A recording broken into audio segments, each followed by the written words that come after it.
Welcome back, everybody. Scott, how are you doing? How are you, Truman? I'm doing good. Welcome back, everybody. Steehn versus Machine, a little weekly sports gambling podcast or show. I guess it's not a podcast, it's just a show that me and Scott Steehn, the lead handicapper over at Winners and Winers, do. Of course, I am Truman Steehn, aka the Machine. That is Scott Steehn. He is the Steehn today. How are you doing?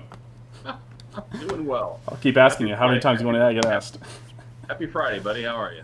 Oh, I'm hanging in there. Fridays are always nice for me. I got a little half day at work. I'm off at 11:30, and I just kind of get to chill. I went disc golfing today in the afternoon. It was actually kind of nice. Do you have my discs? I do. I do have your disc. I thought so. Did you want? Do you want me to bring them back next time I make a flight? No. I can start a new collection. I just wanted to make sure before we were making sure they weren't at the house. So I'll say I was also about to start making a new collection. I thought about it because I was down where the old disc shop was on down in Rosedale area. No. On 18th Street, right next to right next to Grinders there in Crossroads. You remember the old disc shop?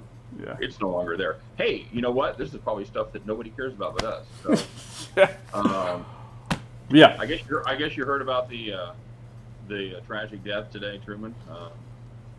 Larry Wilson, number 8, safety from the St. Louis Cardinals, died at 82. Hell of a safety, 8-time Pro Bowler. Of course. Tragic. I'm sure the country mourns very, very deeply for old number 8 from the St. Louis Cardinals. Yeah, of course that's the big death day. Not Ruth Bader Ginsburg. Of course not. Of course not. Well, but is she in the NFL Hall of Fame, Truman? not yet. We'll see. Well, yes, hasn't been 5 years since she's been inactive, so I guess we'll have to see. I don't know if she had her number retired by the Cardinals, but we'll Had the Veterans Committee take a look at that. Anyway, how did we do last week? How did we do? Oh, I mean, we is a relative term, right? I guess. Well, I guess we isn't a relative term. I guess how well we did last week's a relative term.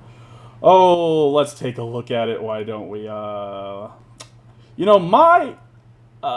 picks weren't great. I mean, yours are good. You ended up above 500. Obviously, as we put them up there, your picks. You had the Bills minus 6.5. That's a win. Falcons plus 2.5. Pretty close. Not a win though. Lions minus 2.5. Oh my gosh. You gotta love rookie running backs in the clutch situations, huh? Drops the touchdown pass literally at the goal line, hitting right in the breadbasket. That was I don't know. There's some play. There's not many plays in the NFL that I go, you know what? I probably could have done it, right? I try not to. There's the Steve Bono run, that one back in the 90s where he literally ran untouched across the entire field. One of the slowest quarterbacks in Chiefs history. It was either the Chiefs record or the NFL record for the longest run by an NFL quarterback. It was the NFL record. I watched a whole. There's like a 20-minute video on it. If you ever want to waste your time, you can watch that Steve Bono run. But by the way, Bono is the lead singer from U2. Steve Bono was the quarterback for the Chiefs. All right. Sorry, I wasn't born when he was still quarterback. That's my bad.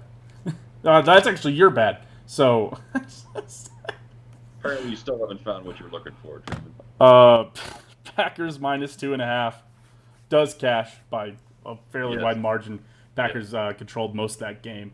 In Pittsburgh, New York under 46 cash money. But not what? No. That one cash. I thought you went 3-2. I did go 3-2. I thought it was. Was that not 26-16? Yeah, you're right. It was. You're right. That was a double cash for me there. Sorry. Yeah. A little 42 action.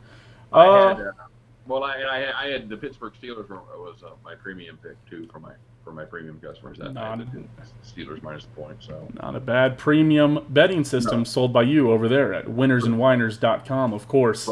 Plug. No, that was a good game. So yeah. So yeah, 3-2 plus 80.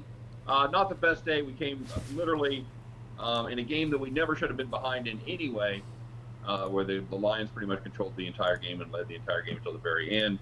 They did drive for the winning touchdown only to have it dropped by the rookie running back at the goal line. That's the only thing that separated us from going 4-1. So, yeah, a decent day.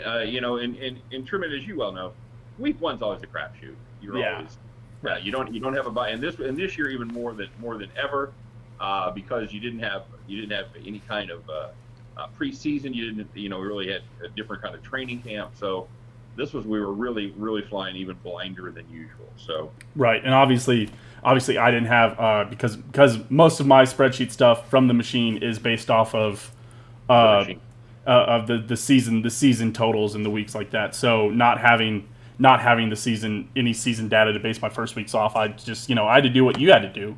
And the thing is you get paid to do this. You sell a service. You do a very good job. You're the lead handicapper over there. I am not. Do not. And are not. So you have an actual job. So that's kind of the difference. You have 40 hours you spend doing something else. Right. That's what I tell them at least. Yeah. No, I'm just kidding. Of course I do. I put in a little extra time even. But my picks last week were Bills -6.5. That's a nice pick for me and you there. I had the Cardinals +7. That cashed. I actually, and a fun fact about that is I had the Cardinals money line there. Changed it mid-show. Scared money don't make money. And so that was my second win, of course. They ended up pulling it out straight up. Broncos money line, just needed Gostkowski to choke one more time. Although, I mean, the Broncos never should have been that game. The Broncos offense didn't look very good. Defense looks fine, but Tennessee is a weird yard marker, especially when they've got an erratic kicker like they did. Who knows? And then Vikings -2.5, not very close at all. Giants +6. Man, I thought if I knew I was screwed once Danny Dimes went down there and threw the interception with after the 19-play drive. Yeah. They would have went up 17-16. I could have felt good. 17-16 is a great score for me. It's a push or a win probably, but instead, no cigar. So obviously, you win. You win the first week there. I guess I don't know if we've discussed this. Are we going to go season by season as we go, or what are we? I figured we go as we go throughout the season. We'll keep just kind of a weekly. We'll look at the previous week, and then we'll also look at our season records here. So, sure. So you're off to a great start. Basically, what's essentially a 2-pick start. You're up. I mean, not a great start but not a bad start. Obviously, if you would have been betting $100 units, you make $80 last week. Not so bad. Here's the deal. Of course, and you might explain that, Truman. The fact that we had 5 bets there, and we're all for clarification, we're all booking them at -110. In real life, you may not pay that price. You may pay -107. You may pay -113. But for our purposes, everything is going to be -110, which means, real quick, basic primer for gambling, means you're spending $11 to make 10. Right. In other words, it's not a 50-50 proposition. You don't give them. You don't bet $10, and if you lose, you don't lose $10. You actually lose $11. So that's why when I lost 2 games, it cost me $220. When I won 3 games, I made $300, hence $80 in profit. And you went down $330, and you won $200 back, so you're -130. So that's how we derived those totals. Just I don't know. I know we probably have people of all levels of gambling knowledge watching this. So that's just a piece of basic info there, Gambling 101. Oh I'm not. I'm only -120 because one of those bets was a money line. Oh, that's right. You did play a money line, which is you do just gamble 100 to make plus money. Just gamble straight up. Correct. Very good. All right. So, we're going to check in each week, right? Talk about what we've done, and then we'll keep a yearly total going. And I'm sure there'll be a lot of smack. And I don't take. I almost don't count this first week, Truman, because the whole point of the show is, old style handicapper versus a guy using an algorithm. And since you didn't have your algorithm and your charts available for the first week, right. To me, it's kind of a wash. I'm going to get real pride in kicking your ass from here on out. That's what I'm saying. Oh yeah. I mean, the stats are in there, man. We got the algorithm running. I had 8 picks this week that it spit out as winners, and I've got so basically what I do is I because of my ranking system, I set my own lines. So if my line is, if I believe the line should be larger than the Vegas line, then I bet it. Or if I believe that there's a team that is favored who shouldn't be favored, then I bet the money line on the other side. And then that's basically how I get my picks. I don't love it when this machine just says, well, I think the team's going to beat the spread but not win. I don't think that's as definitive enough for me to feel good betting on it. So I only use the picks that I feel good about. So it spit out 8 picks for me this week. I'm going to give you the top 5. And how long did that take for that to happen, Truman? What, for me to put in all that information? Yeah, for you from the time you started working on it. How long did it take till you had 8 picks? This week, I probably put in an hour or 2. Yeah, I was just thinking of that as I was watching game film for the last 3 days. And literally, that's true. I watched, I've got NFL, and I try to watch at least half of every game. I try to watch the full game if I can. So right, yeah, not to be said for that, putting that hour in as far as your time goes. So. Right, and I get to spend my Sundays live here at twitch.tv/Steehn Machine playing video games and peeking over at Red Zone every now and again when I want to check how my fantasy team's doing. So next week when I go 1-4, people are going to go, "Fuck, you really spent like 40 hours handicapping professional football." I literally do that. So I don't know what else you want to talk about. So speaking of the spreadsheet, so basically based on the weighting data and everything, as we go throughout the week, we get the season statistics, and my algorithm assigns a point value to every team. That point value essentially gives out a little power rankings. I just wanted to run through the power rankings with you, just do a little touch there, so we can me and you can kind of just look at this and see, kind of some things that are surprising. Maybe there's teams that weren't as bad as we thought or weren't as good as we thought. So let me throw that up here real quick. I've got the image. Hold on. Sorry. Where did the image go? It's there. I can see it. There it is. I labeled it power rankings, so of course I lost it. All right. So here's all 32 NFL teams. Obviously, I really don't feel bad about how it came out. I mean, it had Baltimore, as the top team in the league. Easy. I like that. And then it had Cincinnati as the bottom team in the league. That feels about right. About right where it should be. And but there were a few surprises along the route there, right? I sent you this, so I let you take a look at it. What did you got any things that really jump out at you that you think as professional handicapper, just to the naked human NFL eye, think look a little off, look a little surprising? Yeah, I didn't read that. No. Did you really send me a document? No, I sent you the photo of it. The photo? Yeah, it's in that email I sent you. Oh yeah, I should have looked at that.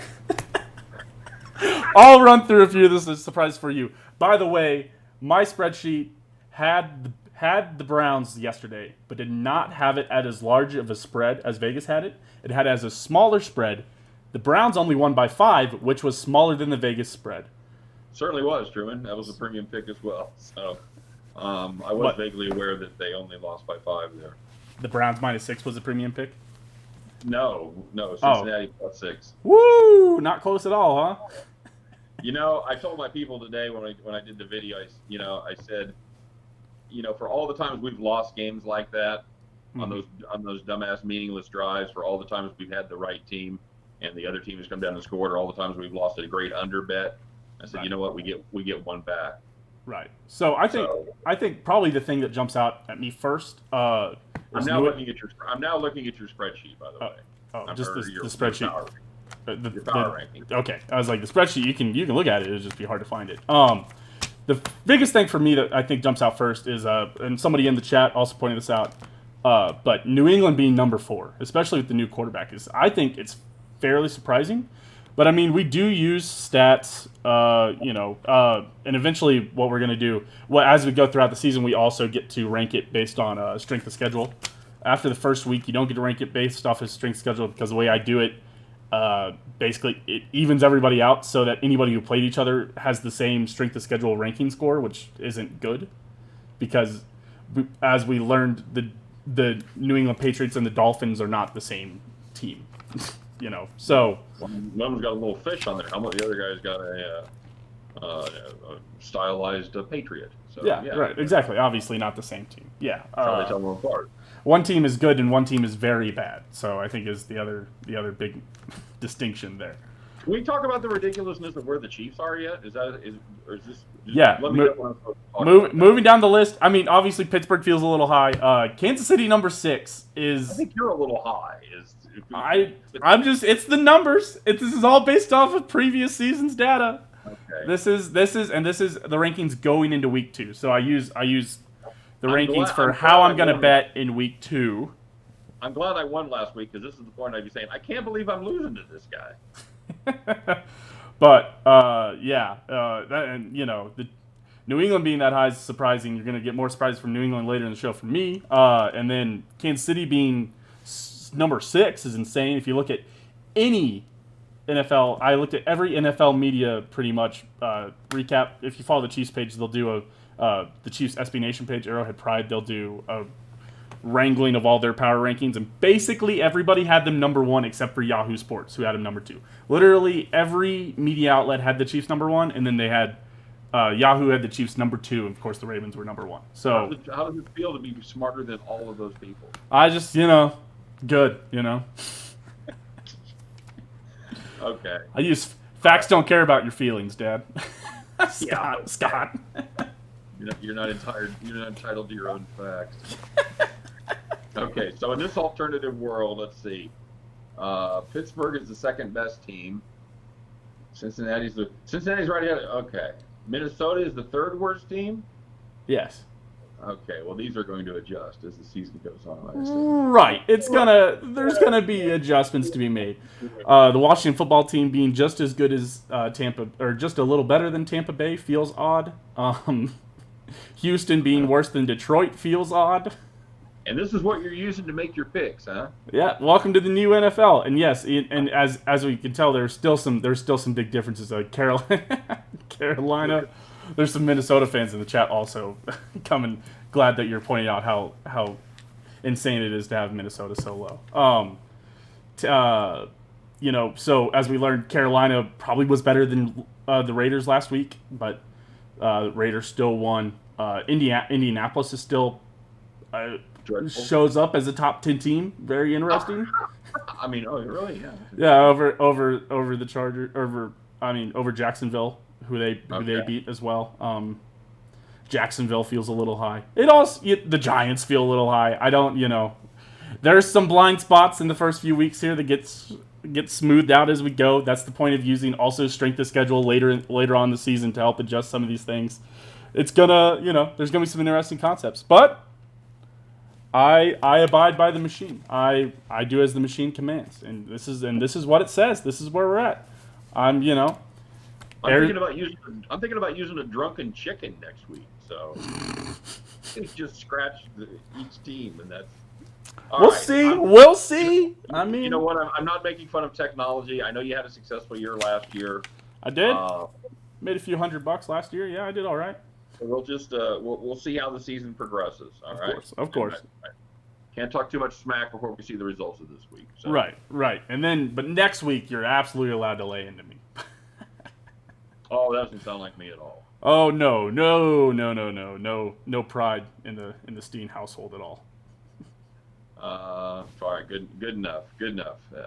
So yeah, that's so and really any handicapper really should do their own power rankings, and they should set their own lines. If you're serious about handicapping NFL football as anything more than a hobby, or you don't like to lose any money at all, then you should absolutely keep your own power rankings, figure out your own weighted factors, and you should handicap every game yourself before you see the lines. Yes. And you're doing it exactly the right way. Right, and that's exactly what the point of this all was to do. So so it's not going to be perfect, but when we talk about gambling, it's not about 100% win rate, right? Everybody would love 100% win rate. When you can, it is about a 100% win rate. But at the end of the day, what it's honestly about is 55% win rate, 60% win rate, because that's profit, that's winning. That's what it is. all of gambling is set so the house wins, or they're trying to make the house win. That's why you have to lay minus 110 on their odds to win $100. Or that's why you have to lay $11 to win $10. It's because everything is set so the house has a little bit of an edge, somewhat. It's the juice, baby. It's right. the juice. So we're trying to earn that back. We're trying to level the playing field. That's as a sports handicapper, that's what you do. As me setting my own Vegas lines here, that's what I do. And I do a little on a much more minor scale. I do a little bit of like handicapping during the hockey season and stuff like that. Right. And I the fact that you have to lay 11 to make 10 or 110 to make 100, you have to win. People think if you win at more than 50%, then you're going to be profitable. That's not accurate. The actual, assuming all your bets are minus 110, your actual win rate to turn a profit to break even needs to be 52.38%. Anything 54 and above, you are a darn fine handicapper. The best documented handicapper of all time was 57%, and he was a multi-millionaire from sports betting. So exactly. It tells you just the kind of percentage that you're looking for, and it also tells you to be aware of anybody that gives you these, Vegas Dave that says I win at 75%. That's all utter, total, 100% complete bullshit. There's a lot of asterisks included in those. Well, what he does is he'll take massive favorites. Oh. He'll take the Dodgers versus the Mariners or something. The Dodgers are minus 380, and he'll give the Dodgers as his 5-star lock of the day. Well, that's not handicapping. That's ridiculous. Right. You should win that bet. Three out of 4 times. So right. Anyway, so just beware if you ever look to pay for picks, be very careful. First of all. Secondly, if anyone starts making outrageous claims, walk away. They're full of shit. It's not true. Over a short period of time, it might be true. Right. You might go 60% over a month. I had a run where I was 44 and 8, best run of my life, and that was 80% or so, and that was over the period of about 3 weeks. So that's just kind of a heads up to the folks that are watching. Yeah, exactly, and the exact same thing. I had a great start to the hockey playoffs. Where I was like 16-5 or something insane. But everything cools off eventually. That's gotten a lot closer to 50% lately. And it you sucked me in, Truman, because when I started doing premium picks again. I actually gave one of your hockey picks out, and it was dreadful. It was absolutely. It was terrible. You had the Buck line laying 1.5, and the other team I think won 4-0. Yeah, I believe I was 7-1 the previous week, and then you asked me for picks, and I told you what picks I had laid. I think those picks went 1-3 or 1-4, and we were off to a hot start. And then the next day, I believe I went like 5-2 again. I'm sure you did. That's life, baby. Cool story, bro. Right. Helpful for you, right? And so just a little bit about we always try to do a little bit of chatting about just the gambling world because I feel like I was talking to you, my buddy. We were out on the disc golf course today, which is the millennials. Being out on the Gen Z or whatever I am, being out on the golf course. I was on the disc golf course with my buddy today, and right. We were even discussing that the younger generation just as it's still growing, but it wasn't. It's just not as in their lives as it was. It feels like for you guys, and you might have even got into it after you were in your early 20s. Other than just throwing down a few bucks to see if the ball was going to roll onto the mound at the Royals game or not. So you're talking about sports betting? Yeah, sports betting. Yeah, I want to say somewhere in the neighborhood of early 20s. We were playing parlay cards with some buddies of mine. The guy had parlay cards at General Motors. And I was probably 22, something like that when we hit it. We had a 10-teamer. Right. And that was of course, you do that and you're hooked. But yeah, we would bet money on anything going to the Royals game, and that was definitely before I was 21. We would bet next pitch strike, next pitch ball, et cetera, whether it's going to roll onto the mound. Yeah, we would basically bet on anything when it came to just sitting and watching a baseball game. Exactly, of course, and but and obviously, I mean, the biggest part of it is that you shouldn't be gambling until you're 21 when it's legal, and that's right. So, and sports gambling has been outlawed for much of my lifetime, and just is now starting to turn the tide. I just learned that Illinois has online sports betting. Of course, I don't know if either of us are huge fans of this company, but Barstool did launch their own gambling app today. Cool, but so they now have a national gambling app. We saw DraftKings and FanDuel get into it early, but that's going to start to. They were ready. They've been preparing for about the last 5 years. Yeah, and lobbying to boot. That too. Yes. So I mean, but I think we're set to do for a big rise where this is going to become probably a larger part of all our lives. But again, you shouldn't be betting until you're 21. So it makes sense that obviously me and you talked about it for a while, but because as you've been handicapping since before I was 21, we talked about it every day. And for me and you, it was just another part of sports, was knowing who's the favorite, what's the line. It just at the end of the day, what it does is it adds excitement to the game, and it adds. It does. It gives you some form of engagement more than just the normal fan. I mean, even though normal fans can do it, but it gives you just that little extra bit of engagement where you're like, oh, this is I care about this game even more. I couldn't give a shit about what happens in the Green Bay Minnesota game until it's playoff season. No offense to my buddy Cole, but I don't give a shit what happens. But now all of a sudden I have the Vikings minus 2.5, and I'm sitting there right at the end. And a great example is that game last night. Cincinnati, Cleveland. Who gives a shit? They're in the last minute of the game, and Cleveland's up by 12. Cincinnati has no shot of winning, but by God, I'm glued to the TV set, cheering every play because I've got the Bengals +6. Absolutely. By the way, your friend from Minnesota, for the Vikings fan, is named Cole. Yes. Which rhymes with skull. He could be Skull Cole. Skull Cole. Yeah. Very nice. All right. So yeah, dude. You know what? And I can pontificate for hours and hours about sports betting and the ins and outs. The one thing I would say, don't bet a lot of money. I've literally bet from 4 figures down to $5 on games, and I find that I get almost as much joy hitting of any kind of a win as I do, regardless of the amount. But I got a lot less disappointment playing for $5 than I do for higher totals. When were you betting 4 figures on games? What's that? When were you betting 4 figures on games? When I was in my mid-20s. Oh, I was like, Dad, I had to eat. I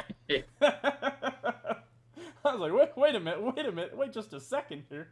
Truman, I've never had a losing year. Right, and of course you would have never. And no one should ever do. They should never be betting their rent money. They should never be betting their basic utility. You were betting the mortgage. You should never take out a second mortgage to bet the. Your gambling fund should be separate from your general funds. Right, exactly. You should set up a gambling account and play within that amount. That's the key. Exactly. You don't do credit cards. You don't get cash advances at the casino. None of that shit. Never go to the ATM. That's my rule. I never go to the ATM at the casino. 1, there's a ridiculous fee. 2, it's a bad sign. Well, I'll give you an example.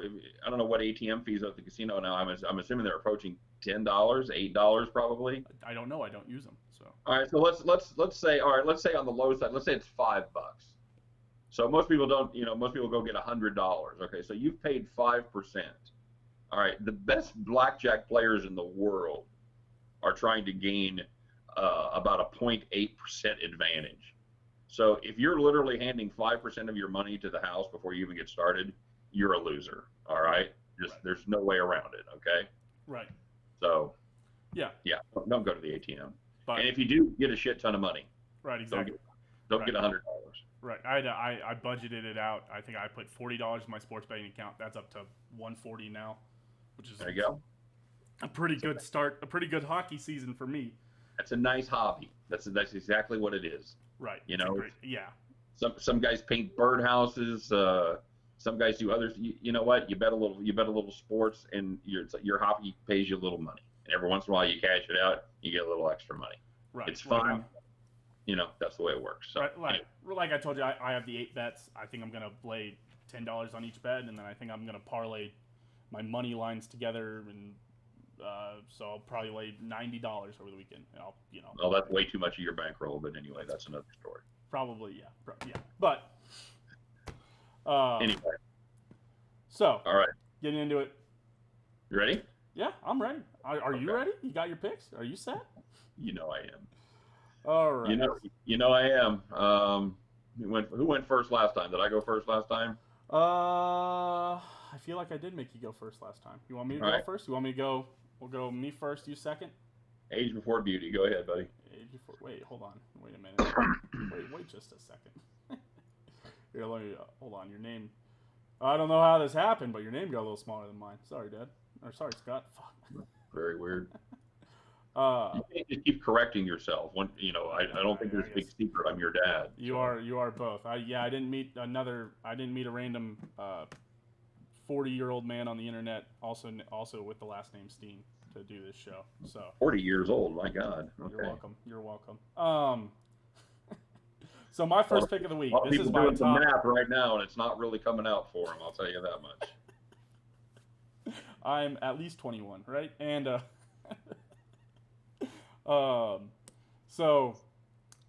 my first pick of the week. Again, this is my number one most confident pick of the week.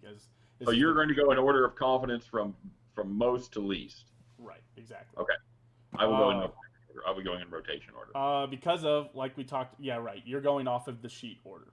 I believe I've got it in the right. I think I had it out of order last week. I believe I've got it in the right way for you this week. But you love all your picks the same. You give them a little kiss. You send them off to school. It's perfect. Like my children, Truman. I love them all the same. All right. I'm sure.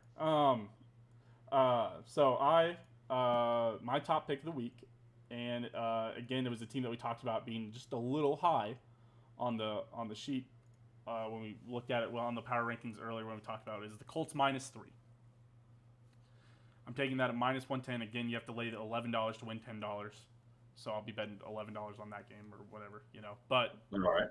I've got the Colts -3. They're playing. Oh, let me double check this. Sorry, just want to make sure that we get all the information out there correct. Colts are playing the Vikings, Truman. Colts are playing the Vikings. I'm sure Cole told you that. Cole. Yeah, and obviously, so we saw the Minnesota Vikings very low. We saw the Indianapolis Colts extremely high. My spreadsheet as it came out had the Colts favored by 9, and so Vegas put it out at Colts -3. I love it. Perfect. I'd love it at 2.5, and that's certainly a line that could move. But every line can move, so I'm holding out hope. But yeah, so first pick of the day, Colts -3, -110. I don't know what do you, as your superior handicapping mind, what do you see? What do you see there? Oh, that's all-star dumb fuckery right there. All right, awesome. Here's what your spreadsheet doesn't take into account, Truman. Marlon Mack is out, Jack Doyle is out, and Zach Pascal is questionable. So it doesn't take into account crucial injuries. In addition, Justin Houston's questionable. He hasn't practiced all week. Now, so it doesn't work because it doesn't take those injuries into account at least enough. I don't think you've weighted those injuries enough because those are huge injuries. Jack Doyle not only catches passes, he's an integral part of that running game. So without having Jack Doyle, without having Marlon Mack, they're going to have to count on Hines and the rookie Jonathan Taylor from Wisconsin. I hate that pick. I hate it with a white-hot passion. Right, and obviously Minnesota Vikings might have underperformed last week. And full disclosure, if the starting quarterback is hurt, I normally do void that pick. I normally don't listen to Machine if. How long do you think Kirk Cousins has been waiting to go against Xavier Rhodes for real? Like, I remember you when you were horrible with us. Yeah, this is going to be fun. This is going to be great. So, he's watched Xavier Rhodes blow it week after week for years. I look for any facing in practice every day. I look for a big game from Kirk Cousins. I'm hoping for a big game from Xavier Rhodes. Yeah, well, you should have been here 5 years ago because you might have got a chance. All right. Your first pick, as I have it, is the Broncos +8. Is that where you were going as well? Nope, but I'm very flexible, Truman. I can move along. All right. I wouldn't go that far, but okay. Broncos Broncos +8 in this one. And I'll tell you what I like about the Broncos, Truman, is the fact that they did a pretty good job bottling up that Tennessee run game, because the Raiders. I'm sorry, the the Steelers are going to look to run the ball. They're going to look for ball control. They found a little something there. Not only James Conner, but they also got the kid from Indiana. What's his name? Yeah, the backup back in Pittsburgh. Benny Stills Jr. Benny Snell Jr.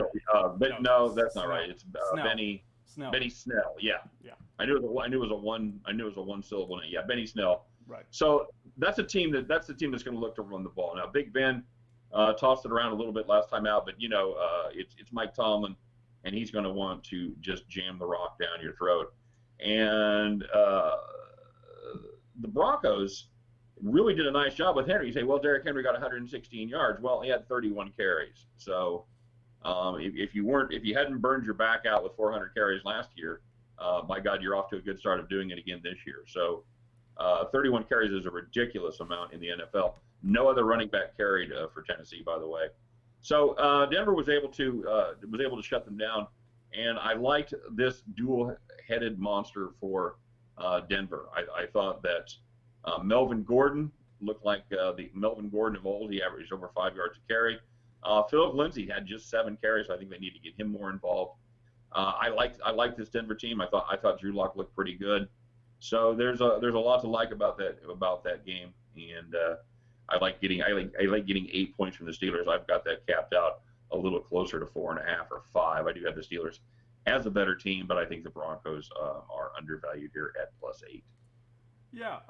Well, if you remember looking at the power rankings, you're gonna love my second pick because once again, and you know how well this went for me last week when we just happened to pick exact opposite teams. And of course, I picked the Minnesota Vikings. You picked the Green Bay Packers. But this week, it's the machine, baby, picking against you. So I'm trusting it. And we're going. And I actually saw it earlier. I got it. I need to adjust this as well. But I had the Steelers at -7.5. So as you pointed out, that line has moved to 8. And you know what? And it was Steelers. What man? I had Steelers -7.5 at -107. So it was even moving the other way. I've got it at -7 on scores and odds, man. Well, I'm looking at the actual gambling side at BetOnline. I've got it at -8. Interesting. So I've got it at -8 plus 103. So you're actually getting the good side of it there. Well, so I'll give you. Let's leave yours at the +8 because that's where you're betting and that's the odds that you want. I was pulling mine from this site, which is the -7, and that's the odds I want. So that's fine. Yeah, that is a part of gambling. Is finding the right. Sportsbooks are going to have different prices. Shop your lines. Shop your lines, exactly. Some sportsbooks are going to put juice on things that you're not where you're not expecting the juice. So this is a perfect example of it. Absolutely, I should be betting on the site that's going to give me -7 on the Steelers, and Scott should be betting on the site that's going to give him +8 on the Broncos. So right. Yeah, absolutely. If you want to, and maybe we're looking at maybe the Steelers win by a touchdown, and I push and you win, and that can be the difference, especially when we're around those big numbers 7, 3, 10. The key numbers 3, 4, and 7, and and if you get bigger spreads 10, 14, 13, those are all key numbers. Right, exactly. So when you're dancing right along there, you should especially be shopping. So if I can find it -7 instead of 7.5 or 8, I should certainly take the -7. If you can find it at +7.5 or +8, you should definitely take that over the +7. So, just a little bit. Again, we're learning every week. We're hoping to expand a little bit of the knowledge. So for my second pick for you, take it away. You're fading me. You got the Steelers minus the points. Right. I'm fading you, and you're on. I'm gonna write yours down. I didn't do this last time, and I didn't know what you had, so I didn't. All right, so you've got Pittsburgh -7.5 or 7 straight up. I've got Pittsburgh -7. What's the news? That is where the line is at right now. It's -110. Okay. Wow. Really? Yeah. That was at 7.5. It's like yesterday, or yesterday when I was putting in these picks. So last night it was at 7.5 -107, but it was moving. So. Right. All right. So what's the? Hang on, I got to. What's the next pick that you have up? Uh, for me, Oh, he got. my first pick was Colts Oh minus no, 3. what do you have for me next? Next pick, I've got 49ers minus 7. Okay, all right. 40 minus -7 at the Jets. I think that's a catch. Also, Anyway, if you don't want to be like Scott and write down my picks or his picks, and you want to look at it tomorrow, we are actually going to start posting this to Facebook. It'll be up tomorrow morning, so that way you can do a little checking in on us right before the NFL Sundays, and it'll be easier to check how we did after the NFL Sunday. Sorry. right, absolutely. Yeah, my next pick, I've got the Jets hosting the 49ers. 49ers are a 7-point road favorite in this one. I like the Niners. You know, San Francisco was beaten last week by an athletic, mobile quarterback with a big, accurate arm. Hey, does that sound like Sam Darnold to you? No, it absolutely does not. The Jets, and they really struggled in pass defense. How bad were they? Well, Josh Allen threw for a career high. That's right, career high, folks. Like 312 yards. That's Not nice. good. Not good at all. You know what? Jets have a good run defense. They were number 2 in the NFL last year in run defense, and they were good in week 1. However, you know, the 49ers offense has a lot of different options.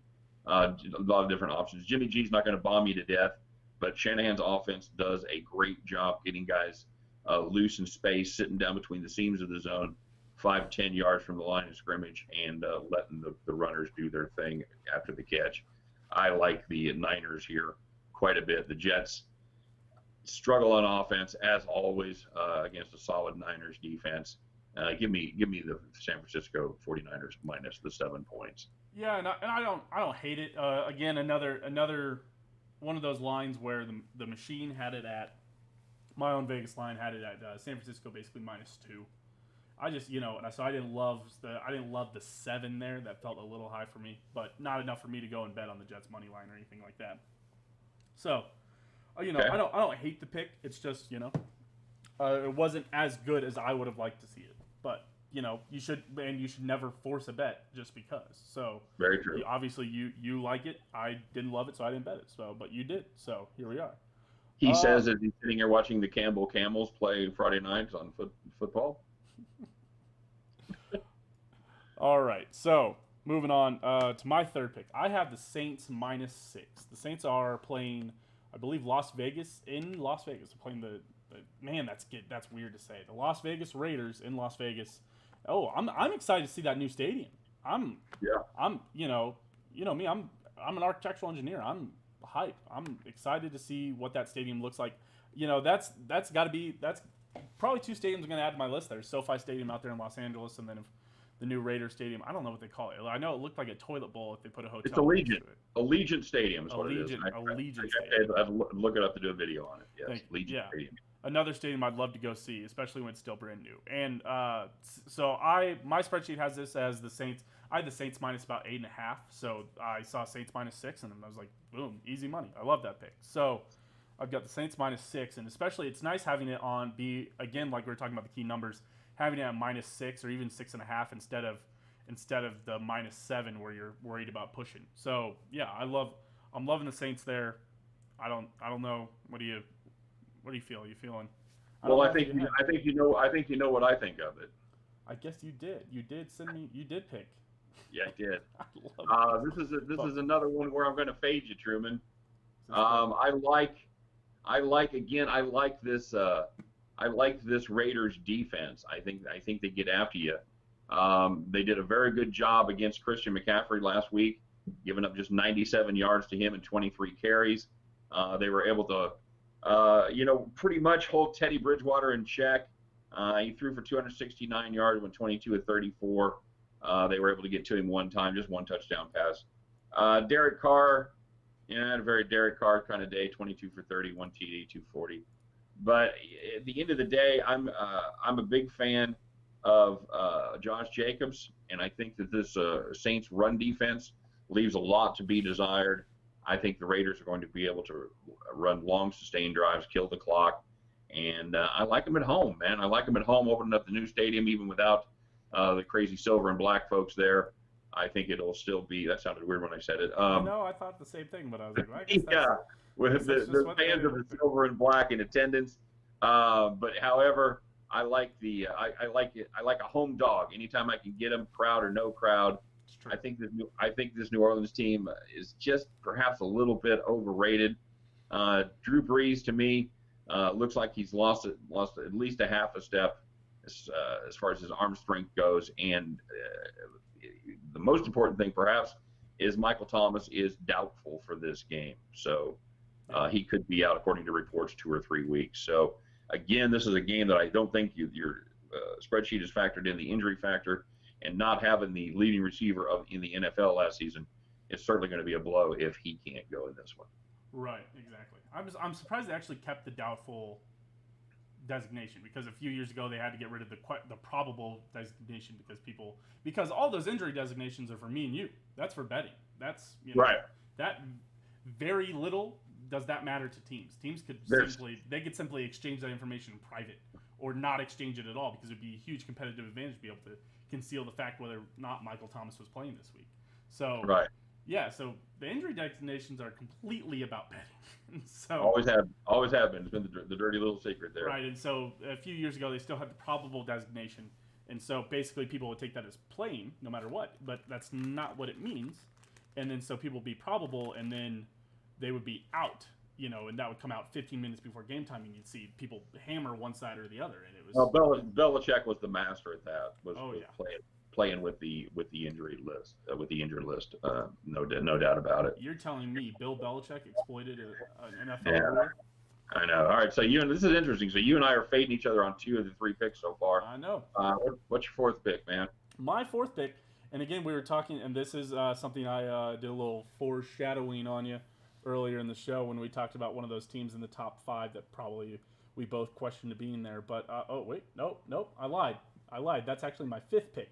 My 4th pick is the Packers -6. I believe you're going to like that pick. I think I accidentally flashed it on here earlier, but I think I had the Packers. My spreadsheet put the Packers at let me check -7.5. So I had the Packers -7.5, and the Vegas lines came out and they had the Packers -6, and I was all over that. I love that. Again, 7.5 would be a terrible thing to have to bet, but another team at -6, I love it.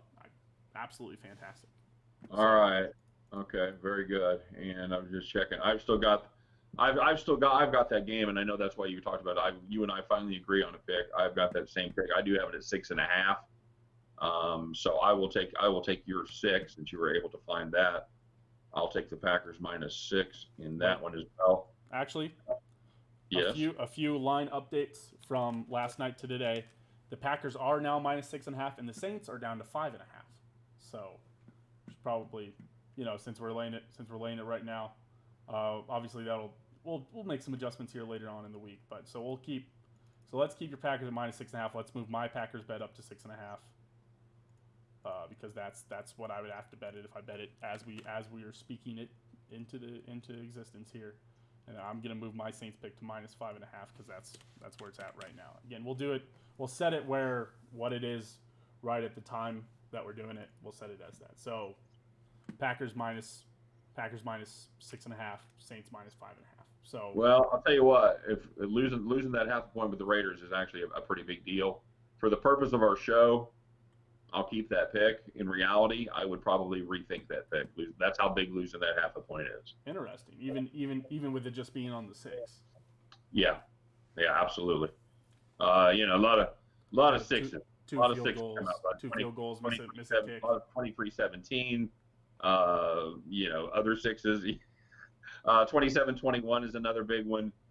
13-7. See the same thing. So yeah, that's a huge thing for me, and I'm going to probably keep an eye on that line and see if I can get it at 6. Yeah, I've got it at 5.5 right now. Even a little juice to the Saints. So yeah, wow. That opened at 4.5, moved all the way up to 6, and then Vegas probably found it was all the way. Actually, it got all the way up to 6.5. Yeah, but Vegas learned that Michael Thomas probably isn't going to play, so here we are. Well, and I'll tell you what, you find this with the Golden Knights, and you're going to find the same thing with the Raiders.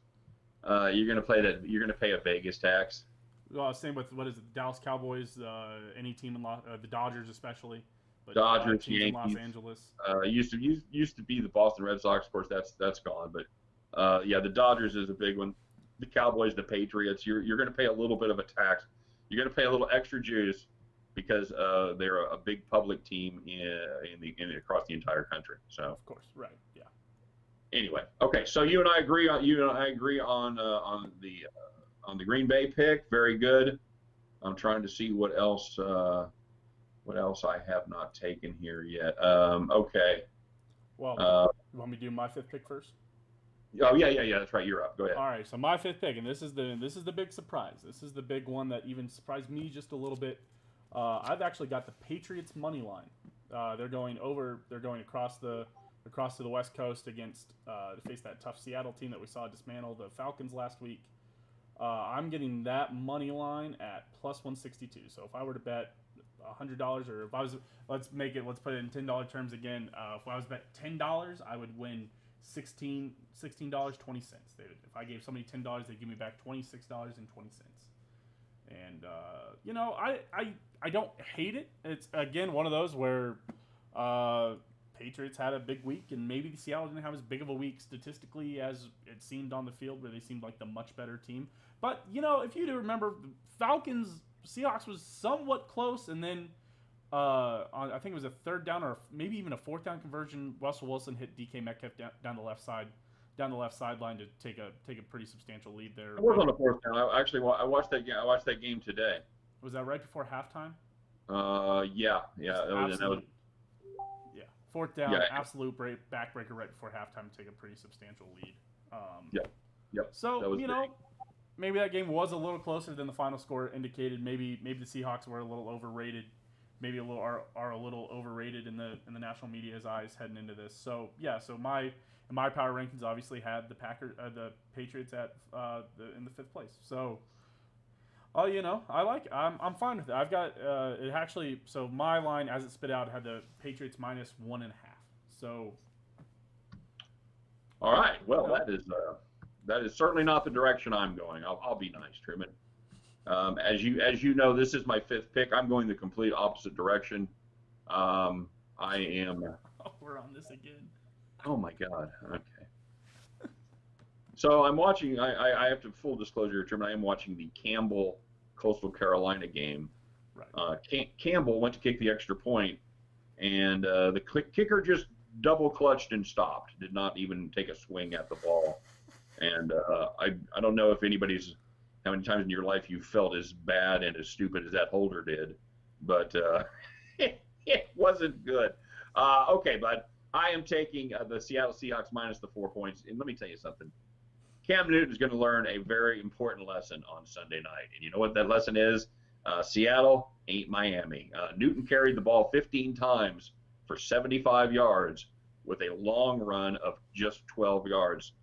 You know what that is? That's a good way to find out how good your second-string quarterback is. Spoiler alert, it's Brian Hoyer, and he's not very good. Is it Brian Hoyer? Is it not Jason Stidham? On the depth chart, it is Brian Hoyer. You think I don't look that up before I write a joke, Truman? Oh, I trust you. I know how much research you do for your jokes. Adams and Diggs, Truman, they're the best safeties in the business. I dare you, come at me. Adams can play anywhere on the field. He played equal snaps last week at the strong side, and the slot and cornerback. This guy is the very definition of versatile in the defensive backfield, and nobody in the NFL hits harder than Diggs. Newton, he threw for 155 yards last week. He may struggle to get to that total with the injuries that he has on the offensive side of the ball. Edelman, Harry, and Slater are all questionable. And as we all know, Russell Wilson is an elite quarterback talent, third-round pick from the University of Wisconsin. He's smart. He's got a cannon for an arm. He gets the ball out quick, and he can beat you with his legs. There really isn't anything he can't do. He even sells insurance on TV. Even without the 12th man, the Seahawks starting 11 should be plenty to handle the down-and-out Patriots right here. Give me the Seattle Seahawks at a short price, minus just 4 points. Yeah, it was one that we even talked about. I thought the spreadsheet might have had him a little overranked.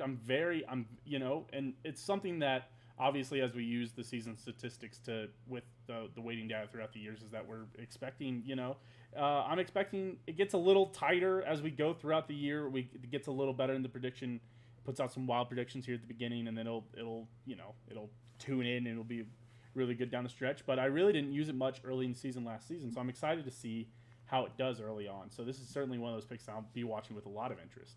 All right, yeah, me too. My producer has come on set to let me know that it's about time to start wrapping it up. A little cat cameo here on the machine cam. A little snowball action. A little snowball action. All right, Truman. Well, you know what? This is a lot of fun. I look forward to this on Friday night because on Fridays I only do 6 other shows. So that's literally true. I could believe that. No, you guys are busy doing a lot of really good stuff over there at winnersandwhiners.com on the YouTube. That's right. Definitely check out our YouTube channel at Winners and Whiners. We do every day. We do a show with my partner and I, a guy from Long Island named Scott Reichel, very very smart kid. We do a show called Today in Sports Betting where we handicap every Major League Baseball game on the card and every NBA game, although that's kind of getting slim. Jeez. And then, of course, on the weekends we do the NFL and we do our best 3 college football picks of the day. So, definitely check out winnersandwhiners.com as far as the website goes. And if you haven't been there, there's no other sites like it. They literally do deep dives into every game on the board every single day. You'll go to other sites, they'll write a paragraph, maybe a paragraph and a half. These guys are writing pages on every single game. It's amazing. I don't know how they do it. They're good handicappers and they're good writers. So check that out. Check out our YouTube channel, Winners and Whiners on YouTube there. Subscribe, like, all that good stuff. All right. And I can even back that up. I actually hadn't been to Winners and Whiners .com in a while, just in a bit. It had been, I'd been helping you with all your stuff, and then when I came back here, just since we hadn't been on sports, I really hadn't thought about taking a look at it. I took a look on it earlier in the week and saw, and just it's insane. Every single, like you said, every single game on there on the front page, easy to access, easy to click on. There isn't a lot of searching you have to find the picks. It's right there at the bottom. If you want, super easy to navigate. Yeah. Right. If you want, and they give you free picks on almost every game, correct? And then every game, always free. They do some deeper stuff if you want to get some prop bets and some halftime bets and stuff like that. You can subscribe for about $1 a day to be an insider. It's a bargain at like twice the price. Right. So I highly recommend that if you want to get all their thoughts. But you get a pick on every single game. You get a side pick on every single game every single day, absolutely free. Right, and if for some reason you need more picks, they've even got more picks if you want to sign up for their premium service. And of course, you have your premium service. I have a premium service, and another gentleman called Dave the Dominator. He has been just hot as a white hot fire. He's selling his picks as well. So definitely a lot to be done over there at Winners and Whiners. Check it out, please. For just about every level of sports bettor as we handle here. Yeah. And and of course I can be found here twitch.tv/Steehn Machine. I do appreciate you having here. I'll probably stick around. As you described it last Friday, I stick around on my channel and we do the normal video games and drinking too much and yelling at my friends too much while playing video games. So that's generally what's in store for my Friday nights, and that's what we're looking at here. Living your best life, Truman. Of course. Everybody, you got to during the quarantine, right? Yeah. Absolutely. And I just wanted to say to everybody on my end, I appreciate everybody stopping by and watching, checking out the kids, checking out my son's channel. He's a good guy. Like and subscribe to his stuff as well. And of course, good luck on all your plays this weekend. I hope every ticket you hold in your hand, I hope it cashes back at the window. Of course. Well, you hope for everybody else. For me, you're hoping that my Steelers doesn't cash, my Saints doesn't cash, and my Patriots doesn't cash. I need you to go 1-4, buddy, since you and I have the same game. 1-4 sounds like a good record for you. 1-4. You want me to go 1-1 on my other two? I can't even win the other two. Oh no, God, no. I can't go 2-3 again. I guess no. If I were you, I'd be wanting to build as big of a lead here at the beginning before the machine begins to start honing stuff in, and I get to start ranking stuff off the strength of schedule as well. So, like when you face a good pitcher in the major leagues, if you don't get to him early, you ain't gonna get to him. No, because I'm certainly gonna shut it down here in the 4, 5, 6, 7, 8, 9, 10 minutes. I've seen what the machine can do. I tremble in fear. Oh, thanks again, Scott. I appreciate you being here. Absolutely. Tell mom and everybody there that I love you, that I love them. You're fine as well most of the time, and until you're picking against me. But of course, I love you too. Love you.